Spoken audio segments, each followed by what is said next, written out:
¡Qué bendición! Bienvenido seas tú a la escuela sabática, la escuela más grande del mundo, el corazón de la iglesia y por supuesto el lugar ideal para ser discípulos. Estamos ya en la lección número 10 de este trimestre, en la lección en el crisol con Cristo. Vamos a empezar presentando a nuestros invitados de esta ocasión. Estamos junto al pastor Daniel Solano, líder de Escuela Sabática de la Asociación Peruana Central. Pastor, bienvenido.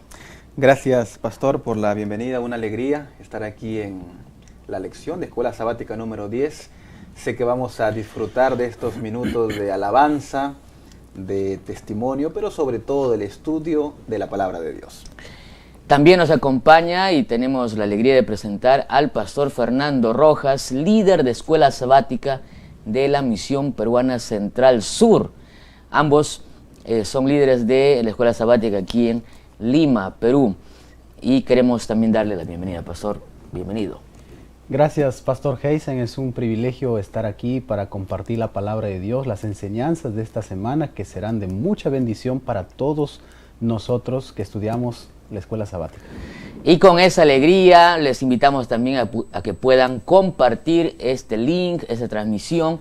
Recuerden que este programa también está siendo ya publicada una semana antes de su emisión los sábados. Así que te invitamos a que puedas ser parte de la comunidad de la Escuela Sabática. No te olvides a suscribirte también al canal de Adventistas UPS para ver las novedades siempre de este canal que está para el avance y el cumplimiento de la misión. Queremos empezar cantando y lo vamos a hacer como siempre entonando un himno característico. Pastor Daniel, por favor, invite a cantar este himno a toda la iglesia, a todos nuestros los que nos acompañan en esta transmisión. Así es, queridos amigos, vamos a cantar en esta ocasión el himno En tu nombre comenzamos.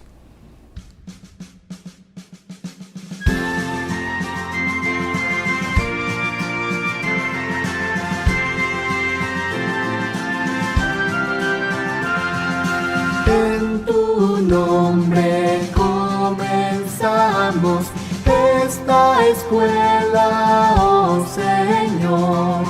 Con fervor te suplicamos, seas nuestro director. Esta escuela nos enseña tu palabra obedecer y tu ley en nuestra vida ante el mundo enaltecer. Cada sábado venimos a tu escuela, oh Jesús. Ven, Señor, a instruirnos en la ciencia de la cruz.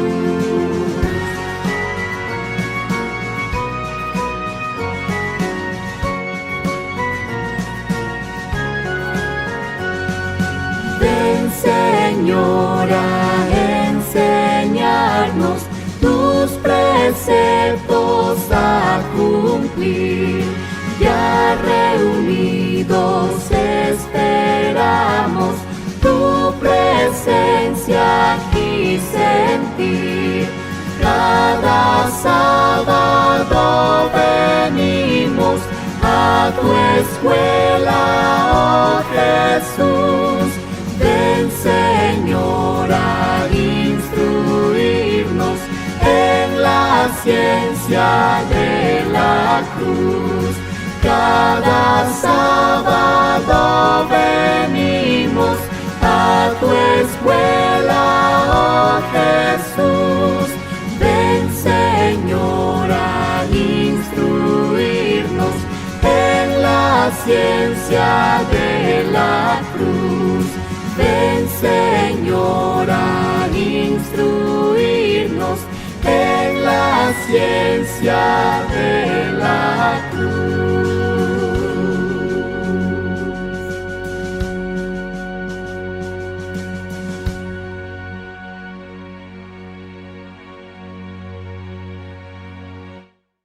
Inclina tu rostro, vamos a orar. Gracias, querido Dios, por la oportunidad que nos das de estudiar tu palabra. Por favor, bendice este momento y que todos podamos, Señor, sacar lecciones que puedan ayudarnos a nuestra vida, a soportar los crisoles que se presentan y a descubrir cuál es el propósito que tú tienes para cada uno de nosotros. En el nombre de Jesús, amén, Señor. Amén.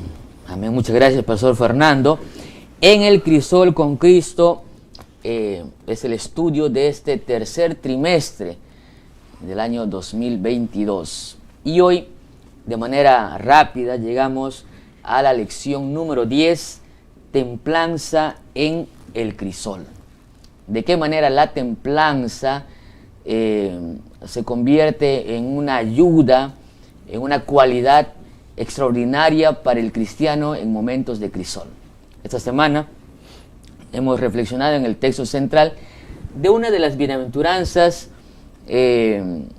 muy especiales en la Biblia. Dice: bienaventurados los mansos, porque ellos recibirán la tierra por heredad. Mateo capítulo 5, versículo 5.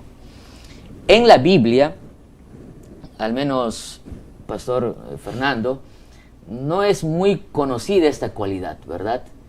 No hay muchos casos en donde se habla acerca de los mansos. Por lo menos hay en Moisés y... Pastor, también es que es tal vez una de las cosas más difíciles de tener como seres humanos, como cristianos, ¿no? Y tal vez poco practicada en el mundo de hoy. Uh-huh. Sí, así es. Entonces, por supuesto, como mencionábamos, no es una cualidad tan conocida, pero es la mayor cualidad en Cristo Jesús. Así que, ¿de qué manera el crisol, en el crisol es tan importante esta cualidad de la templanza o la mansedumbre? Ese será el estudio que tendremos o repasaremos durante esta hora de escuela sabática. Así que, sin más, vamos a empezar con el estudio de la Biblia, la palabra de Dios.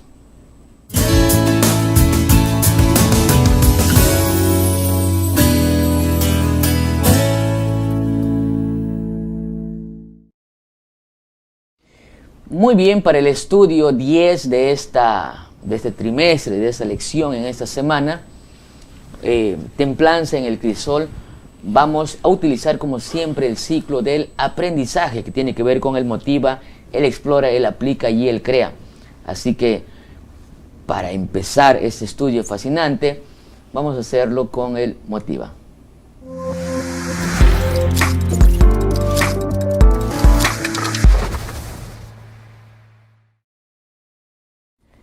Templanza en el crisol, y para el motiva vamos a invitar al pastor Daniel Solano con una ilustración. Bien, amigos, templanza en el crisol es el título para esta semana. Como ya se mencionó en la introducción, la templanza es un aspecto ideal para el ser humano. Sin embargo, es muy difícil en su aplicación. Hay una historia que se remonta a 2 siglos atrás, la historia de un filósofo muy conocido, un filósofo alemán de nombre Friedrich Nietzsche. Posiblemente Friedrich Nietzsche es considerado el filósofo que dentro de sus tesis y postulados se opuso más fuertemente al cristianismo. Cuando uno revisa la historia de Friedrich, este hombre sufrió desde muy pequeño. A corta edad, no se menciona a qué edad exactamente, pero algunos concluyen que puede ser entre 4 o 5 años, perdió a sus 2 padres y a muchos familiares. Así que desde muy pequeño comenzó a tener un recelo sobre la razón por la que le había sucedido estas cosas. Desde muy pequeño Friedrich Nietzsche comenzó a atribuir de alguna forma que el sufrimiento que él tenía estaba basado en el actuar de Dios. Más adelante él se hizo un adolescente, un adulto, e ingresó a la universidad en Alemania.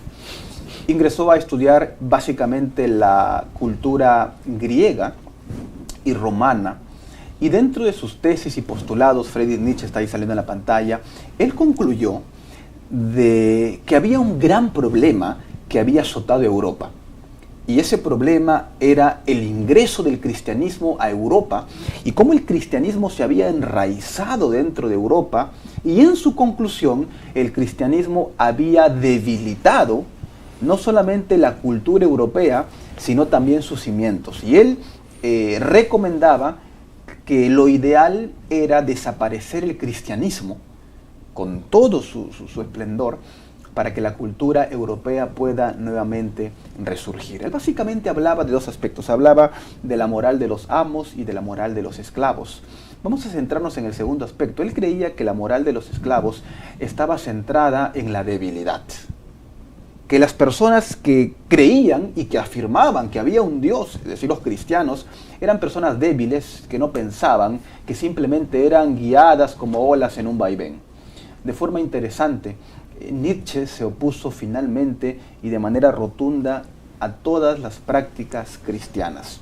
Hay un libro que se llama Las Crónicas de Nietzsche, donde se menciona que este hombre básicamente murió en un asilo, loco y con esquizofrenia. Sin embargo, hay fuentes no oficiales que mencionan que en los últimos momentos de lucidez de la vida de Nietzsche, él terminó reconociendo a Dios. ¿De qué forma? No lo sabemos. Pero ese sufrimiento y ese rencor que él había tenido había hecho que él se oponga de forma rotunda al cristianismo. ¿Cómo nosotros, amigos, podemos encontrar templanza en el crisol? ¿Cómo tú puedes decirle a una persona que acaba de perder a su madre, a su hijo, que acaba de recibir un diagnóstico de un cáncer, decirle, no te preocupes, sé benigno, sé manso? Durante estos minutos, amigos fascinantes, estudiaremos cómo, con la ayuda de Dios, usted y yo podremos tener templanza en el crisol. Definitivamente hay cosas que la gente no va a entender, ¿no? Como este personaje, ¿no? En resumen, él llamaba a los cristianos débiles, personas que... y confundía, ¿no? O en realidad, para él, la mansedumbre, la templanza de un cristiano era, pues, muestra de debilidad, ¿no? Muestra de no sé, de alguien que no va a surgir, no va a superarse, y muy por el contrario, ¿no? Todo lo contrario de lo que la Biblia dice. Justamente Jesús enseñó acerca de la mansedumbre, de la humildad, y lo vio como una virtud importantísima.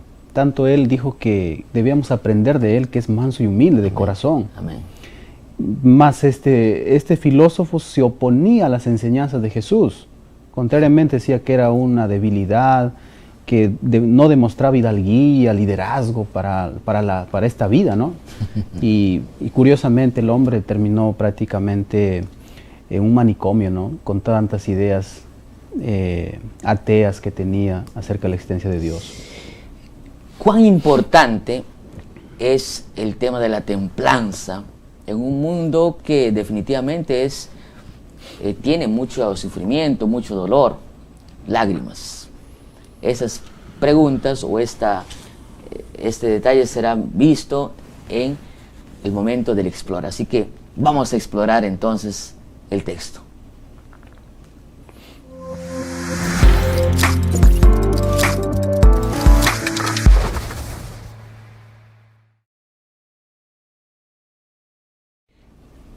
Para el estudio de esta hora vamos a dividir la lección en 3 partes con 3 preguntas que la lección misma propone. La primera parte veremos cuál es la relación entre el sufrimiento y la mansedumbre. En segundo lugar veremos cómo podemos nosotros con nuestra mansedumbre y aún hechos pedazos dar testimonio a los demás. Y finalmente la mansedumbre, cómo puede realmente ser una fortaleza y no una debilidad en el cristiano. Por eso, vamos a empezar viendo acerca de la historia de Ezequiel. Ezequiel capítulo 24, versículos 15 al 27, nos cuenta una trágica historia. Así empieza la lección, para enseñarnos una lección extraordinaria. ¿Qué había pasado o qué estaba pasando en los tiempos de Ezequiel, Pastor Fernando? El profeta Ezequiel vivió en tiempos del exilio babilónico, donde el pueblo de Israel, por su rebelión, por su apostasía, tenía que ir cautivo a Babilonia. Y los profetas cumplían un papel muy importante en todo ese proceso, porque allí ellos tenían que a veces ilustrar con su propia experiencia y con su propia vida el sufrimiento que iba a causar el pueblo, y no era fácil, ¿no? Por eso es que el título de la lección ahí me pareció un poco interesante, ¿no? Que decía pan partido y vino derramado. Y esa expresión es acuñada pues por un tal Osvaldo, donde menciona de que el sufrimiento de otros puede servir para que otras personas conozcan a Dios por experiencia propia. Y es así que en el contexto de Ezequiel, Dios le dice, mira, tu esposa va a morir, tu esposa va a fallecer, pero te voy a dar una orden. Y la orden es que tú no guardes luto, que tú no llores por ella. Y cuando la esposa, bueno, el comentario menciona pues que no es que Dios haya causado la muerte de la esposa de Ezequiel, probablemente ella estaba delicada de salud, pero cuando ella muere, nadie, él no lloraba, no guardaba luto, que es lo natural en el ser humano, ¿no? Voy a leer esa parte, dice, vino a mí palabra de Jehová diciendo, hijo de hombre, he aquí yo te quito de golpe la delicia de tus ojos. No, dice el texto, no hagas lamentación ni llores, ni corran tus lágrimas. Reprime el suspirar, no hagas luto por los muertos, cíñete el turbante, ponte los zapatos en los pies y no te cubras con rebozo ni comas pan de enlutados. Definitivamente era un pedido extremo. ¿Cómo te sentirías, Pastor Solano, si esto aconteciera en tu familia, en tu realidad, ¿no?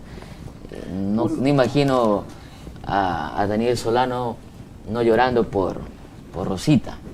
Es interesante porque una de las reacciones humanas naturales es el dolor. De hecho hay un libro, ¿no? Hay una película, Más allá del dolor. Y lo interesante es que todas las personas, Pastor Fernando, todos los que estamos aquí, no somos ajenos al dolor. De hecho, en cada momento de nuestra vida, hasta de forma diaria, experimentamos dolor. El dolor se experimenta de diferentes maneras, ¿no? A través del llanto puede ser una de ellas, la depresión, de diferentes formas. Es un caso extraño el que nosotros encontramos aquí, porque el libro de Ezequiel en realidad no presenta poesía, sino presenta narrativa. Y la orden de Dios puede parecer, hermanos, un poco extraña, ¿no? El texto que el pastor acaba de leer es, hijo de hombre, dice, yo te quito, dice, y hay una palabra que aquí me llama mucho la atención, ¿no? Yo te quito, dice, de golpe el deleite de tus ojos. Bueno, y puede ser que hasta ahí lo que Dios manda siempre es ley. Sin embargo, lo que viene a continuación es extraño, ¿no? No hagas luto, no te afanes, no llores. Y es más, versículos más abajo, del 18 hacia adelante, dice que a la mañana siguiente él tenía que hablar al pueblo, con el corazón roto, con el corazón partido, sabiendo que su esposa iba a morir, y él mismo dice allí, ¿no? Y a la tarde, dice, murió mi esposa. Y al siguiente día, o sea, a la siguiente mañana, hizo como que nada había pasado. Ahora, ¿cuál era el objetivo de toda esta situación, ¿no? En ese momento, ¿y cuál es la lección para nosotros hoy, Pastor Daniel?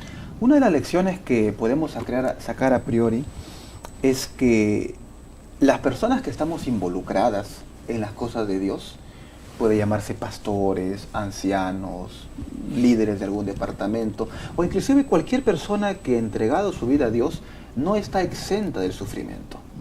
Hay una idea, pastor y amigos, que se ha vendido en estos últimos años. Básicamente la idea que se ha vendido es que la persona que se entrega a Jesús no sufre. Sin embargo, esa idea es una idea no bíblica. El cristiano, la persona que decide entregarse al Señor, sufre, y mucho cuidado con lo que voy a decir, inclusive a veces sufre más, porque el enemigo sabe que está perdiendo a esa persona. Así que, ¿qué idea podemos extraer? Es que el Señor, queridos amigos, en ningún momento dijo, no vas a pasar por el valle de sombra y de muerte. Lo que el Señor nos dijo es que en medio del valle de sombra y de muerte, Él estaría con nosotros. Y esa es una promesa que tenemos que tomarla y abrazarla para nuestras vidas. Pastor, ahora, en la vida práctica creo que hemos conocido muchos casos, ¿no? Que a veces a través de la enfermedad de un familiar, aquella persona que era reacia al Evangelio, ha conocido la palabra de Dios. Su corazón se ha enternecido por ver el sufrimiento y hasta ha prometido a Dios que iba a entregar su corazón. O sea, y creo que eso es lo que le pasó a Ezequiel, iba a ser un testimonio para ellos, ¿no? Ahora, ese es el objetivo, ¿no? del tema, al menos de esta sección, es que muchas veces Dios permite el sufrimiento, el dolor en nosotros, con el objetivo de que eso sea una ayuda para otros, ¿no? Eso es lo que decía el autor, o la cita inicial de ese día, cuando decía que debemos ser pan partido y vino derramado para los demás. Sí, justo ahí la última parte dice que a través de sufrimientos las personas verán a Jehová en nosotros, ¿no? Si es que O sea, hemos y no es demostrado fácil, ¿no? templanza, ¿no? Claro, o sea, y no es fácil y que viene las a mi personas vean mente, eso. viene a mi mente, por ejemplo, en la lección anterior estábamos con el pastor Carlos Randon y él decía algo muy interesante, que es una realidad. Un funeral de un adventista, de alguien que cree en Dios, en la resurrección, es muy diferente a un funeral de gente que no tiene esperanza.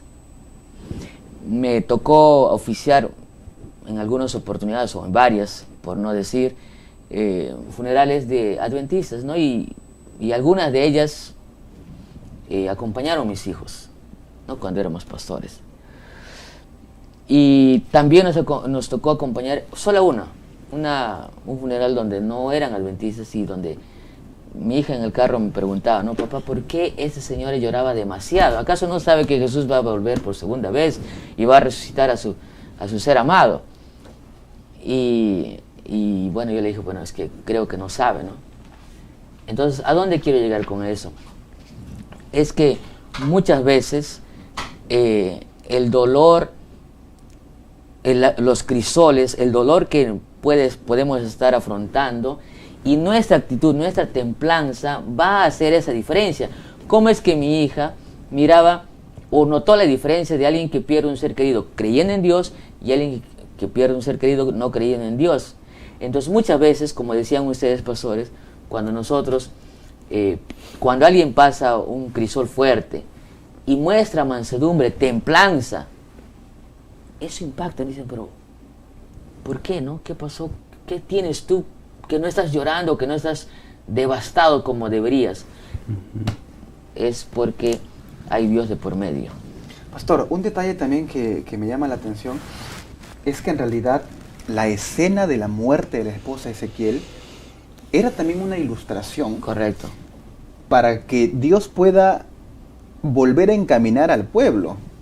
Y versículos más abajo, lo que él le dice a Ezequiel, le dice, ¿no? Vuestros turbantes, dice, están sobre vuestras cabezas, vuestros zapatos. Pero hay un detalle, dice, no lloren, sino que deberían estar, dice, tristes a causa de vuestras maldades. O sea, en otras palabras, lo que Dios le estaba diciendo a Ezequiel como mensaje al pueblo es que ustedes en realidad deberían llorar porque el pacto que yo hice con ustedes está quebrado. Pero por favor les pido que no lloren, le dice. ¿Por qué? Eso porque en realidad, si hay algo que debería conmoverlos, es que el pacto entre ustedes y yo se acaba de romper. Y es que, pastores, miren, uno de los problemas del ser humano es que a veces llora y sufre, no tanto por el pecado, sino sufre y llora por las consecuencias. O sea, seguramente ellos estaban preocupados, vamos a ir al exilio, vamos a estar esclavos, ¿qué va a ser nuestra vida? Pero se habían olvidado de que la razón por lo que ellos estaban yendo allí era su pecado. Entonces debieran estar tristes por su condición pecaminosa, rebelde y desobediente, ¿no? Y más bien ellos no estaban en eso. Y podemos darnos cuenta, pastor, perdón, solo un detalle, ¿sí? De que realmente ellos no se habían arrepentido, ¿no? Solamente lo que ellos habían sentido en ese momento era remordimiento. Y ese es un detalle que todos creo debemos considerar, ¿no? Cuando escuchamos que un pastor predica y nosotros sentimos en nuestro corazón y salimos del templo y seguimos actuando igual, podríamos plantearnos la pregunta, ¿no? ¿Nos hemos arrepentido porque el arrepentimiento me lleva a cambiar mi vida? ¿O solamente hemos sentido remordimiento, que es una ilustración de nuestro pecado y salimos del templo y continuamos igual? Creo que Israel tenía que aprender eso, ¿no? A arrepentirse de todo corazón. Y en esa dirección de arrepentimiento y de gracia, nos encontramos ahora con una escena muy conocida en la Biblia y quizás para todos los estudiosos de la Biblia, cuando Israel pecó, ¿no? Por idolatría, por adorar a un becerro de oro, ¿no? Entonces, Éxodo capítulo 32, del 1 al 14, nos muestra este detalle de manera interesante. El pueblo ha llegado a lo sumo, ha hecho abominación, prácticamente días después de haber prometido que van a adorar a Dios, que van a serle fieles, y finalmente encontramos al pueblo de Israel sumergido en la idolatría del pecado, y Dios considera exterminar al pueblo, eliminar, y le dice a Moisés: no te preocupes, que de ti haré una nueva nación. Sin embargo, Moisés tiene otra actitud, Pastor Fernando. Sí, bajo ese contexto que usted acaba de dar, yo quiero leer el versículo 9 y 10 del capítulo 32 de Éxodo, que dice lo siguiente: continuó diciendo Jehová a Moisés: yo he visto a este pueblo, que por cierto es un pueblo muy terco. Ahora pues déjame que se encienda mi ira contra ellos y los consuma, pero de ti haré una nación grande. La Biblia considera a Moisés como el hombre más manso de la tierra. Y creo que con mucha razón, porque si hubo alguien que soportó los crisoles, las pruebas, las críticas, todo, ese fue Moisés. Ahora es interesante, ¿no? Cuando a él le dicen: mira, hay que exterminar a este pueblo. Yo voy a hacer una nación grande de ti. De ti, dice, no te preocupes, ¿no? Entonces, pero él intercede pidiendo gracia por su pueblo.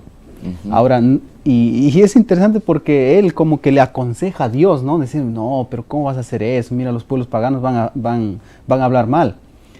Pero los comentaristas mencionan, y creo que es el mensaje, porque Dios no se equivoca, dice que Dios le estaba probando a él. Le estaba diciendo: mira, a ver cuánto amor y cuánta compasión tú tienes por el pueblo, por tu prójimo, para poder interceder. No es que Dios los iba a destruir, y pasó la prueba. Y ahí, en esa acción, Moisés fue considerado como un hombre sabio. Entonces, y como quiere hombre decir que paciente, alguien, ¿no? manso o alguien Templanza, pues, ¿no? Es alguien también misericordioso, que no busca para sí, sino para los demás, aunque no lo merezcan, ¿no? Acá hay un pensamiento, dice que muchas veces los que menos gracia merecen son los que más en realidad lo necesitan, ¿no? Pastor Daniel. Sí, hay un detalle, pastor, también que llama mucho la atención en esta declaración, y de hecho estamos aquí en la lección que titula Interceder pidiendo gracia. Es que por lo general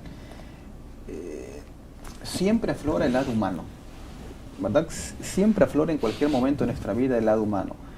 Uno hace planes, por lo general, centrado en uno y en su familia. Es muy difícil que alguien diga: no, bueno, yo quiero un plan de prosperidad para mis amigos, para personas que son muy lejanas a mí. No sucede eso en la práctica. En la práctica uno quiere hacer planes para un círculo muy pequeño, muy cerrado. Pero aquí encontramos el caso, reforzando esta idea de que Moisés estaba pidiendo templanza y estaba pidiendo la misericordia de Dios de un pueblo que humanamente no lo merecía. Y yo pregunto a las personas que están viendo, tal vez aquí al panel, ¿qué hubiéramos hecho nosotros en el lugar de Moisés? Y cuando uno revisa historias anteriores en la vida de Moisés, Moisés se había caído, y se había caído muy feo, ¿no? Había desobedecido a Dios. Vemos un episodio anterior con el tema de las codornices, con el tema del agua y la roca. Podemos tal vez cerrar esta idea entendiendo de que para que uno pueda alcanzar templanza y benignidad es un proceso, es una experiencia, ¿no? donde uno tiene caídas, tiene derrotas, tiene alegrías, y en ese proceso, como diría Pablo en 2 de Corintios, el Señor va transformando nuestra vida hasta que podamos llegar a ser a su imagen. Así que si alguna persona aquí se siente desanimada, triste, dice: pastor, yo no soy benigno, no soy paciente, no siento que no tengo templanza, es un proceso. Y en ese proceso el Señor nos va transformando, y aquí vemos un Moisés de que, a pesar de que después volvió a caer, era un hombre que ya estaba camino a la madurez espiritual. Y esa es una lección que podemos también extraer. Pastor Fernando, para cerrar este punto. Sí, a lo largo de la lección hemos visto varios tipos de crisoles, ¿no? Y para mí esta semana, este es otro tipo de crisol que enfrentamos, no por nuestros errores personales, sino a veces por los errores externos, de gente que amamos, de gente que queremos. Y eso también causa un sufrimiento, ¿no? A veces nosotros como pastores hemos tenido muchas experiencias en nuestros distritos, hemos visto gente, ¿no? que apreciamos y que aún en nuestro aprecio han cometido errores y ellos sufren ahora por sus errores. Y nosotros también como pastores sufrimos, ¿no? Yo creo que más de una vez he llorado juntamente con las personas, con los hermanos que apreciaba y que he visto caer en pecado y ver la desgracia que es el pecado, ¿no? Y uno también sufre porque es ser humano, dice, ¿cómo esta joven que tenía todo un futuro por delante cayó en esto, se vio truncado sus sueños? O sea, y eso nos conmueve a nosotros. Yo pienso que Moisés también se conmovió por esto, ¿no? Al ver a su pueblo descarriado, perdido, rebelde, y cosas que Dios definitivamente estaba por destruirlos, ¿no? O sea, alguien manso también tiene misericordia, intercede por otro. Claro, exactamente, ¿no? Y bueno, aquí se considera pues a Moisés como Porque miren, yo quiero que nos centremos en la lección, ¿no? O sea, hay muchas lecciones que podemos encontrar en los textos que vamos leyendo, pero en el crisol, esto, ¿no? Es importante, ¿no? ¿Cómo es que alguien que está en el crisol y es manso va a poder superar esas cosas? Por ejemplo, cuando eres líder, por ejemplo, o eres padre o pastor o quizás líder de una empresa y tienes colaboradores que no están bien o han defraudado, han decepcionado. Cuán importante la gracia, que quizás eso que han hecho ellos se convierte en un crisol, ¿no? Por ejemplo, todo estaba bien en el liderazgo de Moisés y el pueblo se le rebela, ¿no? Hacen eso. Eso es un crisol para él, ¿no? Una preocupación, un dolor, un sufrimiento. Y también para el pueblo. Y también para el pueblo, pero él tiene una actitud diferente, ¿no? Gracia. ¿No? ¿Cuántos nosotros también trabajamos con personas y a veces decimos, no, ya eso no tiene solución? ¿No les ha pasado? Ahora, pastor, viéndolo desde el punto de vista que usted plantea, es aún más complejo y de alguna forma más admirable la actitud de Moisés. Claro. Porque supongamos, ¿no? Ya, colocando este ejemplo, en una empresa, supongamos que alguien es líder de un área. Vamos a colocar que somos líder de un área en una empresa. Tenemos 15 trabajadores. Tenemos nosotros un gerente por encima nuestro. Claro. Esos 15 trabajadores se sublevan sobre nosotros y van a hablar de nosotros hacia el gerente. Y el gerente nos da la potestad, ¿no? Haz lo que tú quieras. ¿Cuál sería nuestra actitud humana? Liquide esos 15, ¿no? Despídelos, que se vayan. No, y le saca una carga, ¿no? Claro, ¿no? O sea, son 15 que al final no van a sumar, van a restar. Y es básicamente lo mismo, porque ellos al elegir el becerro estaban no reconociendo que Moisés era el heredero de Dios o la persona que guiaba al pueblo. Y la actitud más fácil hubiera sido, ¿sabes qué, Señor? Ráelos, pues elimínalos. Pero él intercede. Por eso les decía, ¿no? O sea, en el contexto de la elección, en el contexto de la elección, es importante remarcar eso, ¿no? Todos, de alguna manera u otra, estamos liderando algo, ya sea en la casa, ya sea en la iglesia, ya sea en la empresa, donde sea. ¿Cuál es nuestra actitud? Moisés nos muestra una cualidad importantísima, y lo que sale a relucir allí, en realidad, lo que él quiere remarcar no es él, o sea, eso es lo más extraordinario de Moisés.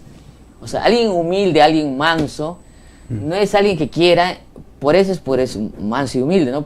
No es alguien que quiera él quedar bien. Utilizando la misma analogía o la ilustración, ¿no? No es que tú quieras quedar bien con tu jefe, no, sino él quiere hacerle quedar bien al jefe. Porque le dice, Señor, está bien, podrías hacer lo que tú quieras, más gente, otro pueblo, pero ¿qué van a decir de ti los demás pueblos? Extrañas. Si tú eres un Dios de amor, ¿no? Paciente, y él, esa es una persona más Pastor, ¿cuánto nos falta aprender? A mí lo que más me impresiona también de Moisés, y no solamente ese evento, Moisés tuvo varios episodios en la vida, pero una de las cosas que a mí me queda marcado, por ejemplo, era cuando él intercede por su hermana María y por su hermano. O sea, ellos habían hablado mal, habían hablado lo peor de su hermano, ¿no? Y él, o sea, y Dios mandó una enfermedad, hay una lepra para sus hermanos, y él dice, Señor, no lo tomes en cuenta su pecado, perdónalos, por favor. Habían hablado no solo mal de Moisés, sino de su esposa. Wow, o sea, tremendo, ¿no? O sea, la forma como él reacciona. Entonces, para entender y para encaminarlo, ¿no? Importantísima la cualidad de La mansedumbre. La mansedumbre. Templanza, ¿no? Pero ahora vamos a irnos a un caso más extremo, pues no, ok, ya. En realidad dices, ¿no? En realidad Heisen, Daniel, Fernando, en realidad pues el pueblo de Israel, o sea, en realidad le ofendió pero indirectamente a Moisés, ¿no? Pero ahora Jesús nos habla de una cosa más terrible, ¿no? De aquellos que te hacen daño, pues. Ya, ten misericordia de, bueno, ¿no? O sea, son temas de trabajo, temas de qué sé yo, de iglesia, pero cuando van contra ti, como hablabas del tema de María, contra Moisés, ahora Jesús nos va a decir en Mateo capítulo 5, del 43 al 48, que realmente debemos amar a los que nos hieren. Querido Daniel. Yo vi un video, pastor, hace algunos años, en algunos países del mundo, todavía se aplica lo que conocemos como la ley del talión, ¿no? Ojo por ojo, diente por diente. Sí. Entonces, no es lo mismo hablar del mal desde el aspecto filosófico. ¿Qué quiero decir con esto? No es lo mismo ir a una persona que, por ejemplo, perdió a su hijo, ¿no? Y decirle, mire, el Señor te ama, tienes que pasar esta prueba, el Señor te va a sostener. No es lo mismo hablarle desde la teoría que hablar desde la experiencia. Es muy distinto. En este video se mostraba, no recuerdo el país exactamente, un hombre había violado a un niño, había abusado de él. Y en ese país, un video de hace 2-3 años atrás, se aplica aún la pena de muerte para personas que cometen este crimen. Estaba el juez, estaba la madre del niño y estaba el agresor. Y antes de dictar la sentencia, fue un video viral, la madre corre, llora, recuerda a su hijo, pero ella impide que ese hombre sufra la pena de muerte y le dice, yo te perdono. Y había una frase que en el video terminaba con una frase, ¿no? Que decía, ¿podrías hacer tú lo mismo?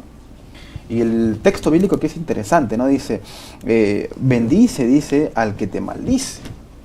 ¿Cómo podríamos llegar como hijos de Dios, como creyentes, a ese ideal?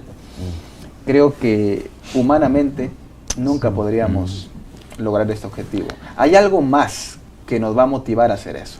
O sea, el que es manso, o el que tiene templanza, o tiene temple, es no solamente alguien misericordioso, sino es alguien que no es vengativo. Pastor, permítame hacer un comentario, ¿no? Ahí radica la diferencia entre lo que decía este ateo al comienzo y lo que significa el cristianismo. Nietzsche. Para mí, una persona fuerte es alguien que es manso, es humilde, porque sabe soportar. Y aquella persona que explota, que quiere buscar venganza, es débil. Eso es lo que dice mi esposa siempre. Y eso es lo que Jesús quiso resaltar. Mi esposa siempre me dice eso, ¿no?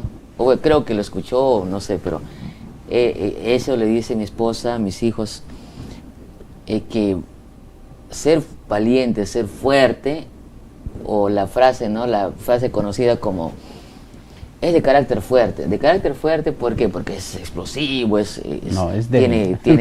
Dice mi esposa, dice, no, en realidad es de carácter débil, es de carácter débil. Porque ser fuerte, carácter fuerte, es alguien que sabe conducir, controlar sabe controlarse. su ira, de hecho, la templanza, dice, es la forma de controlar las emociones, ¿no? Saber correcto, entonces, clave. ¿Y sí. cómo podríamos nosotros, claro, Nietzsche está definitivamente por otra dirección, pero ¿cómo podemos entender eso de que debemos amar a los que nos hieren? Pastor, justamente ese tema lo estaba meditando y la lección es muy interesante en esa dirección, porque no significa que el amor sea un sentimiento de que, bueno, alguien que no le caigo bien o alguien que me odia, yo tengo que sentir un amor, pues, ¿no? A veces tenemos la idea, romantizamos el amor, pensamos que es un sentimiento, ¿no? Pero el amor que plantea la Biblia aquí no es un sentimiento. Es una decisión. Es una decisión y son acciones. Por ejemplo, puede ser mi enemigo, pero yo, a pesar de que sea mi enemigo, yo le ayudo, yo le sirvo, yo estoy presto para Él. No siento, pero mis acciones me dicen que yo estoy no buscando venganza, sino buscando su bien, buscando el favor. Muy bien, excelente. Entonces, para ir cerrando esta... Hay un versículo, pastor, para ir cerrando que me gustaría leer. 1 Corintios 1:25, un versículo extraño, dice: porque lo insensato de Dios es más sabio que los hombres. Bueno, hasta ahí no hay ningún problema. Pero luego dice a continuación: y la debilidad de Dios es más fuerte que los hombres. Dentro del mundo concebimos que el que es fuerte es poderoso, ¿no? El fuerte tiene el sinónimo de poder. Pero en esta declaración, en todo el capítulo 1 y 2, el apóstol Pablo habla de que en realidad Dios es un Dios débil. ¿Y cómo nosotros podríamos dar nuestra vida a un Dios débil?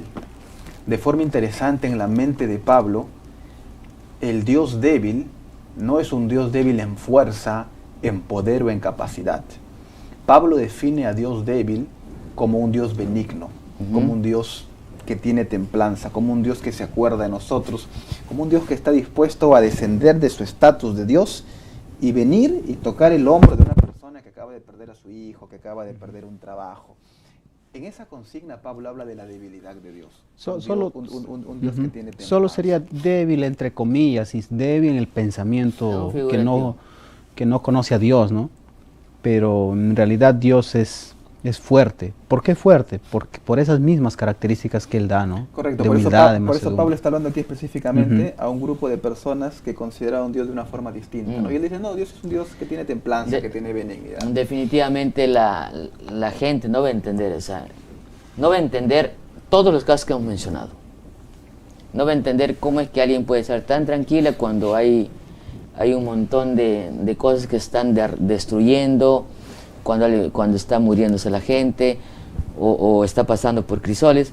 No va a entender cómo es que alguien muestra gracia a pesar de que son gente mala, que no necesita, que no merecen. No va a entender cuando alguien hiere y ellos no reaccionan en venganza o con venganza. Y por supuesto no lo van a entender porque no conocen a Jesús. Y eso es lo que Jesús nos dice, ¿no? Justamente, ya para ir cerrando la lección, es lo que Jesús dice, ¿no? Aprended de mí, que soy manso y humilde. Y me gustaría, de corazón, ¿no? Y me gustaría ir cerrando con eso para después concluir la última parte. El pastor Daniel, ¿no? Si hay alguien que puede enseñarnos de templanza y mansedumbre y debe ser nuestro ejemplo y modelo, definitivamente es Jesús. Correcto. ¿Qué es lo que nos quiere decir ese texto? Y después, pastor Fernando, ¿cómo así lo relaciona con Pedro? Gracias, pastor. Sí, justo yo planteaba la pregunta en un inicio, ¿no? ¿La templanza será una cualidad innata en el hombre? Y cuando uno ve los ejemplos que hemos revisado, y hay muchos más en la Biblia, nos damos cuenta de que no. Yo no puedo tener la templanza porque soy un pastor, soy un anciano, soy un líder religioso, no. La templanza no es algo innato. La templanza es algo que el ser humano comienza a adquirir a través de su experiencia con Dios. Y el texto bíblico, en Mateo 5:5, que es el texto de memoria, dice, ¿no? Bienaventurados los mansos, porque ellos recibirán la tierra por heredad. En este sermón del monte se mencionan muchas bienaventuranzas. Sin embargo, en Mateo 11:29, Jesús da ahí la estocada final, ¿no? Dice, llevad mi yugo sobre vosotros y aprended de mí, que soy manso y humilde de corazón. En otras palabras, ¿cómo el ser humano puede encontrar la templanza? No es en su capacidad, no es en su carisma, no es en su belleza, no. La templanza únicamente podemos encontrarla mirando a ese hombre que murió en la cruz y que es manso y humilde. Y llevando su yugo. Llevando su yugo. Y eso es interesante, ¿no? El otro tema de llevar el yugo, porque nadie quiere llevar el yugo. Pues. Es algo complicado, ¿no? Por lo general nosotros queremos llevar cargas que no sean pesadas. Podemos decirle al Señor, sí, Señor, no, yo voy a aprender de ti la mansedumbre, la humildad, pero ¿cómo poder llevar ese yugo? Ese yugo simplemente significa, podemos de repente sacar aquí una enseñanza, poder contarle a otras personas cómo Él nos cambió y cómo Él ha ido transformando nuestra vida a lo largo de las diferentes experiencias. Ahora, esto eso es importante, ¿no? Porque no es una obra humana, no es una obra simple, no es que un día digo, no, hoy decido ser humilde, hoy decido ser manso, ¿no? Eso no es gratis, pues, queridos amigos. Si así fuera, yo creo que toda la gente quisiera ser humilde o mansa, pero no, eso se construye, ¿no? Y por eso Pablo da una frase interesante para cómo podemos llegar a ser justamente manso y humilde. No, pastor, yo quería comentar lo Sí, que usted decía en relación al pasaje del apóstol Pedro. Uh-huh. Aquí yo saco por lo menos dos enseñanzas claves. Uh-huh. Una es que está en el versículo 18, 1 Pedro 2:18, que dice: criados, estad sujetos con todo respeto, dice, a vuestros amos, no solamente a buenos y afables, sino también a los difíciles de soportar. Pastor y hermanos, mire, la mansedumbre, la templanza, es una actitud del ser humano que no está sujeto a circunstancias. O sea, no es porque tú me caes bien, yo soy humilde, no es porque el otro me cae, no, sino es una característica que el ser humano que tiene que estar ahí, ya sea me trates bien o me trates mal, es tu característica. Eso también podría ser por actividad. Eres tú, no son las circunstancias que te mueven. No es que soy humilde solamente con mis jefes y con los demás no soy humilde. Eso es. Porque eso está extraordinario, pastor, lo que está diciendo. Y la segunda lección, pastor, es que el apóstol Pedro sigue diciendo, ¿no?, que las pruebas también producen paciencia. O sea, es en medio del crisol, es en medio de las dificultades donde nosotros aprendemos a ser pacientes. Somos probados. O sea, por eso será que el Señor permite nosotros que pasemos por dificultades, ¿para qué? Para obtener la paciencia. Pero me gusta esa parte, y con esto para ir terminando, no sé si tenemos minutos todavía. Dice ejemplo, para que sigáis sus pisadas. La única manera en cómo podremos llegar a ser mansos y humildes, aprenderemos de Jesús, será siguiendo sus pisadas. Uh-huh. ¿Estamos ahí o no? Exacto. Sí. Pastor, y de repente alguna persona que quiere, que se plantea en esta oportunidad, ¿no?, cómo poder ser manso y humilde. Pablo da la respuesta, 1 Corintios 3:18. Por tanto, dice, nosotros todos, mirando a cara descubierta como en un espejo la gloria del Señor, somos transformados de gloria en gloria a la misma imagen como por el Espíritu del Señor. La única forma, hermanos, de pasar por esa metamorfosis, la palabra que se usa ahí es metamorfo, pasar por esa metamorfosis espiritual y ver ese hombre que era impaciente, un hombre manso y humilde, es cada día mirando al Señor a través del estudio de su palabra, a cara descubierta como en un espejo. Yo quiero complementar eso, pastor, porque Sí. el apóstol Pablo en Gálatas dice que en realidad la mansedumbre, la paciencia, es un fruto del Espíritu Santo. O sea, quiere decir que solamente una persona espiritual, alguien entregado completamente a Dios, podría ser paciente, podría tener templanza. Si no, es imposible. No hablo mucho de paciencia y paciente porque es la lección de la semana que viene. Así que no hay que hacer un spoiler aquí a nuestros hermanos. Pero, excelente, es un fruto del Espíritu Santo, por supuesto, en las pisadas de Cristo. No, y porque manso significa ser paciente, dice, ¿no? Y no guardar resentimiento. No guardar resentimiento. Ahora, amigos, para ir cerrando, el último punto que debemos tocarlo sí o sí, pregunto, y así, el orgullo puede hacernos más fuertes. El orgullo es lo opuesto a la templanza, a la mansedumbre. El orgullo puede hacernos más fuertes, dice un dicho, pero tarde o temprano nos llevará a la muerte. El orgullo es el único veneno que tienes que tragártelo para que no mueras. Así que todas las personas orgullosas, ¿no?, dice la lección, son generalmente personas que gozan de baja autoestima. Pastor Daniel. Interesante, ¿no, pastor? ¿Podemos leer Salmos 62:1, por favor? Sí. En relación a ello. Salmos, el capítulo 62, el versículo 1 dice lo siguiente. 1 y 2, ¿no? Oye, Señor, mi clamor, dice, a mi ruego atiende. perdón, 62, 1 y 2 dice: en ti solamente, Señor, está callada mi alma, y de él viene mi salvación. Él solamente es mi roca y mi salvación, es mi refugio, no resbalaré mucho. Una persona orgullosa, complementando este punto, es la persona que entiende que el mejor camino es una vida alejada de Dios. Mientras que la persona que maneja la templanza es la persona que cree lo que el salmista afirma en estos dos versículos, ¿no? Que Dios es nuestro refugio y nuestra fortaleza. Por lo general, Pastor Heisen decía allí la lección, muchos de nosotros tendemos a buscar venganza, tendemos nosotros a solucionar nuestros problemas por nuestras propias manos, ¿no?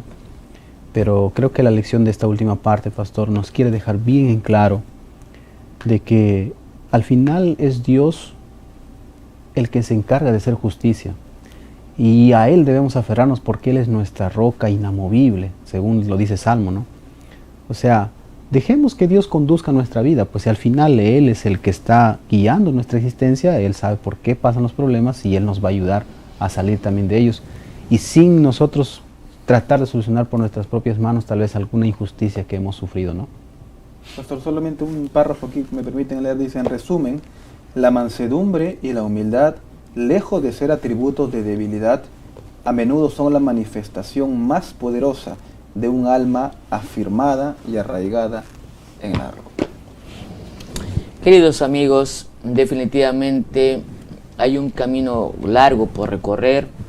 Todos los días aprendemos, todos somos orgullosos de alguna manera u otra. El que dice que no es orgulloso, pues está mintiendo, le falta más humildad. Pero la lección tiene ese propósito de enseñarnos que, recordando, estamos en el contexto de los crisoles, cuán importante es que en crisoles, en tempestades, en dificultades, tener esa cualidad que solo lo aprenderemos de Cristo Jesús. No es gratis, tenemos que seguir sus pisadas, aprender, llevar el yugo, aprender de mí, dice Jesús, que soy manso y humilde de corazón. Amén. Que el Señor pueda bendecirnos y ayudarnos. De esta manera entonces vamos con las preguntas de aplicación.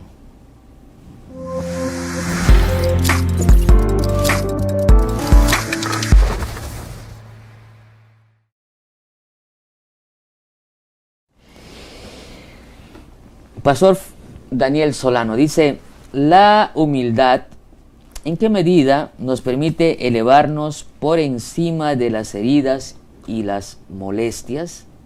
¿Cuál crees que es la característica más importante de la humildad que nos permite hacer esto? Interesante pregunta, ¿no? La que plantea aquí la lección. ¿Cómo la humildad, dice, nos permite elevarnos por encima de las heridas y molestias? ¿Cuál puede ser una de las características más sobresalientes de la humildad? Es mirar a las personas, esto lo diría en las palabras de Jesús, mirar a las personas como superiores a nosotros. ¿Qué quiere decir eso? No está diciendo aquí que nosotros vamos a andar de repente con la cabeza siempre agacha, no teniendo una idea, una forma de pensar, no. Sino que simplemente la humildad es la forma de tratar y concebir a las personas como iguales a nosotros, no sintiéndonos superiores a ellas. No importa si es que tienes más educación, más dinero, más títulos, una experiencia cultural más grande. La humildad es ese medio que te permite ver y tratar a las personas como el principio bíblico, ¿no? Como a ti te gustaría ser tratado. Muy bien. Pastor Fernando, ¿por qué muchas veces equiparamos la mansedumbre y la humildad con la debilidad? Tal vez, Pastor, porque es mal entendida, ¿no? Mal comprendida. Bien decía la lección al comienzo que casi nadie habla de mansedumbre, ¿no? Casi nadie dice, ese hermano ese es manso, ¿no? Casi no escuchamos eso, ¿no? Entonces, pero bien comprendida, después de estudiar esta lección, la mansedumbre, la humildad, en realidad es la fortaleza de un ser humano, de un cristiano. Y alguien pues como que no cree en Dios, que no cree en la Biblia, obviamente quizá lo verá como una debilidad, ¿no? Pero, pastor, en nuestra cultura, porque había también una pregunta ahí, en nuestra cultura, por lo menos, se valora mucho la humildad.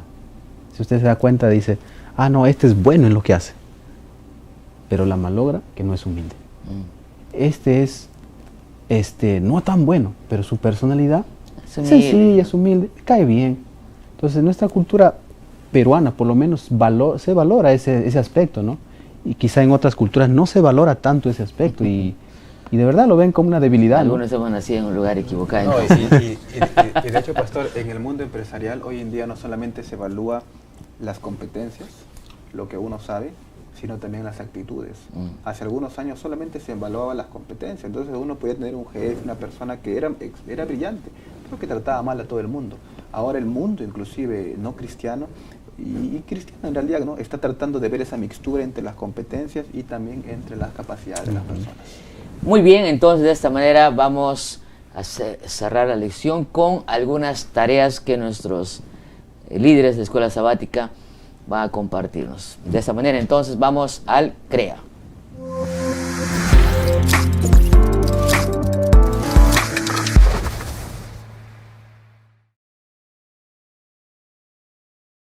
Muy bien, vamos a tener dos actividades que podríamos hacer en base a la lección estudiada.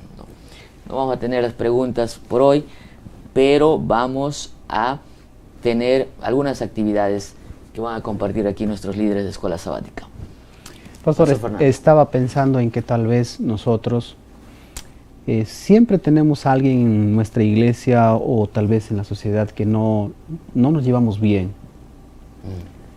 Y tal vez una actividad de eso sería, pastor, que en esta semana procuremos hacerle el bien, romper ese orgullo, perdonar y tal vez llevarle un presente, un regalo. Y así, directamente, mirando ahí a la cámara. Y esa persona, viendo tu actitud de cambio, se va a quedar impresionada y va a decir, ¿qué te ha pasado? ¿Por qué? A pesar de que yo no te trato bien, sin embargo, tú vienes a hablarme, vienes a traerme un presente. Y creo que, pastor, ese es el mayor testimonio misionero que podamos dar, es amar a aquellas personas que no nos aman. Me parece perfecto, me parece muy bueno. Así que, amigos, esa semana tiene que ser nuestra semana. Si por allí tienes alguna persona que no estás bien, haz una llamada, pídele perdón, aunque no seas tú el culpable. Porque a veces, si tú vas a esperar que esa persona te pida perdón, quizás nunca pasa eso. Esta semana aprendimos que no debemos actuar con venganza ni con rencor, así que seamos mansos y humildes, como Cristo Jesús nos invita a ser. Entonces, esa sería una tarea extraordinaria. Pastor, una segunda tarea, excelente, pastor. ¿Cuál es la siguiente tarea? El pastor Bullón, en una ocasión, él contó cuando era evangelista de la división, una hermana llegó a su oficina y le tocó, él lo cuenta muchas veces, le tocó la puerta y la hermana quería descargar su ira, su enojo con otras personas, sobre otras personas. El pastor ya sabía que ella iba a venir a hacer esto, así que le dijo, por favor, antes de que tú me digas todo lo que hoy me quieres comentar, quiero que por favor vayas y visites a 2 personas. Y cuando tú vayas y visites a 2 personas, vas y vienes y me cuentas todo lo que me tienes que decir. El pastor lo había enviado a 2 personas que tenían problemas realmente fuertes. La hermana fue, visitó y se dio cuenta de que esas personas tenían problemas muy, pero muy fuertes, mucho más de lo que ella pensaba. Cuando ella fue y las visitó, se le fue prácticamente todo ese enojo y esa cólera.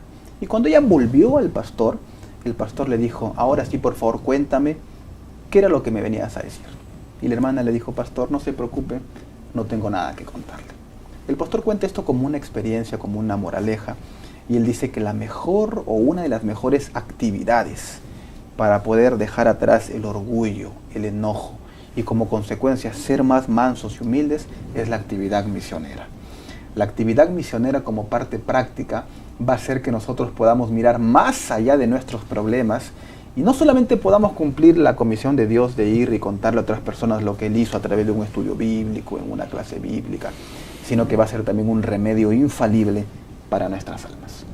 Muy bien, excelente. Entonces, tenemos 2 tareas esa semana, amigos.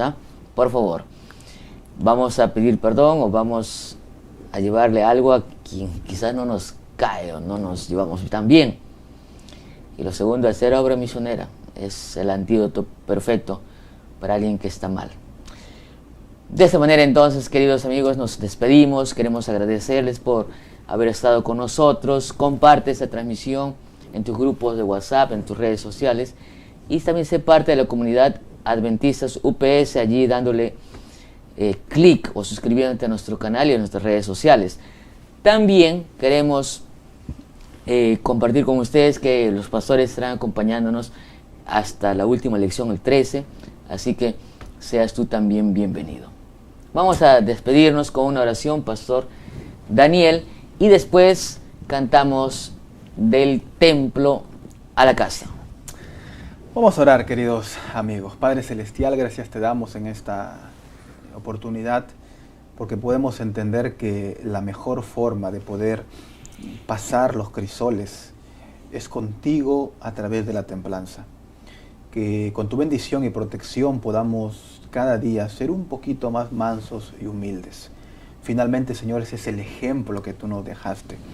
Considerando que lo único que podremos llevar al cielo es nuestro carácter. Para que eso suceda, debe, Señor, tu Espíritu Santo colocar en nosotros, impregnar, implantar en nuestra mente nuevos deseos y nuevos principios. Acompáñanos en esta mañana y por favor bendice a cualquier persona que está pasando por alguna aflicción dentro del crisol. Quédate con nosotros. En el nombre de Jesús. Amén, Señor. Amén.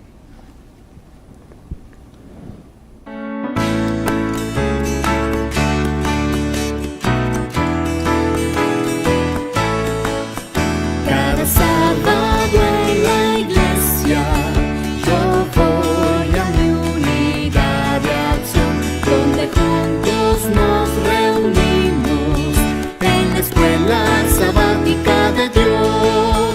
También en la semana debo ir a mi grupo pequeño y compartir. Este es el plan divino que Dios encomendó cumplir, y así juntos conectados marchamos hasta el fin. Del templo a la casa llevo esperanza, llevo salvación. Amigos, vecinos, conectados vamos sí.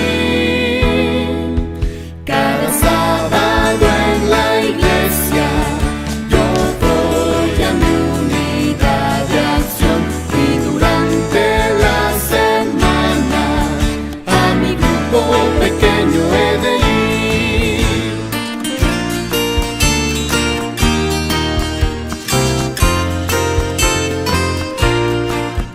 Cada sábado en la iglesia yo voy a mi unidad de acción, donde juntos nos reunimos en la escuela sabática de Dios. También en la semana